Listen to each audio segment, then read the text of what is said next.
Thanks, Dominique. In this edition of Sports Talk, we're going to be talking about football, and even more football. That's right. We're going to tell you who made the best and worst choices in this year's NFL draft. We're also going to preview the upcoming football season for the Bulldogs. So let's get right into it. The Bulldogs will be facing a lot of tough opponents this season. Among them is SWAC rivals Boise State. Now, some of the keys to success against Boise State would be to master the Smurf turf. The Bulldogs have not won in Boise, Idaho since 2005. Also, the Bulldogs would probably need to stop Kellen Moore, the quarterback, from passing. He averaged 264.1 passing yards per game last season. One of the keys to the Bulldogs' offense that will probably stop Boise would be to run the ball. Fresno State outran Boise 320 to 299 yards in the previous game. Staying in the WAC, I have the Bulldogs going against Nevada here at home.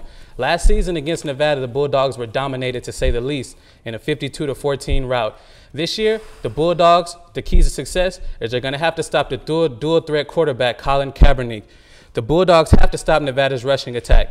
Last season, Nevada averaged 345 rushing yards on the game per game, but against the Bulldogs ran for 461 yards. Controlling the time of possession will be key for winning this game. Also, staying for important games next season, the home opener against BCS opponent Cincinnati. The Bulldogs for this game will have to find someone to fill in the shoes of Ryan Matthews and Seyi Ejiri-Tutu, looking primarily for Robbie Rouse to make big plays. They must be able to stop Cincinnati's spread offense and also keep the game close. For the end of the game, they'll have a shot at winning this. After getting defeated at the last second, the Fighting Illini wants to redeem themselves in Fresno against the Bulldogs. Now, one of the keys to success is trying to take advantage of the pass defense. Also, stop the run.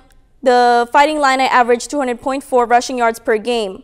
And throw the ball, Fighting Illini allowed their opponents to pass 204.8 passing yards.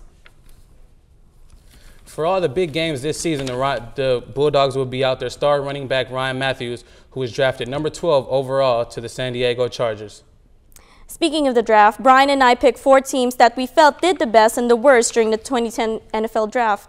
My best picks are the Seattle Seahawks. They definitely did a great job. Pete Carroll took advantage of the fact that Russell Okung was still on the board, and he knew the biggest need for the Seattle Seahawks would be to have an offensive tackle. My worst pick would be the Jacksonville Jaguars. Now, they had a big reach for a secondary position, Tyson Alualu, the defensive end from Cal State. Alualu was expected to go in the second round, but he wasn't expected to go as high as number 10. He was passed over. The Jacksonville Jaguars passed over more versatile defensive players, Derek Morgan and Jason Pierre-Paul, just to get Alualu. For my best pick, I'm going to stay in the NFC with the Detroit Lions, drafting the dominant Ndamukong Suh with the 2nd overall pick. Not only does he bring a presence to the defensive line, he changes the whole culture of that defense, and also trading up in the 1st round to draft the explosive Java Best out of California is going to be a great move for the Detroit Lions. For my worst pick, I'm going to have to go with the 1st round shocker in the Denver Broncos, taking Tim Tebow 25 overall. I think that they traded up and gave up way too much for a quarterback who is simply going to be a specialty player in the league. Also, they drafted Demarius Thomas out of Georgia Tech, who has all the physical attributes to be a star in the NFL, but coming from an offense in college that mainly runs the football, I don't think he has the reps to be successful in the NFL. Well, that's all the time we have for Sports Talk. Don't forget to buy your season tickets to catch the Bulldogs action this coming fall season. Back to you, Dominique.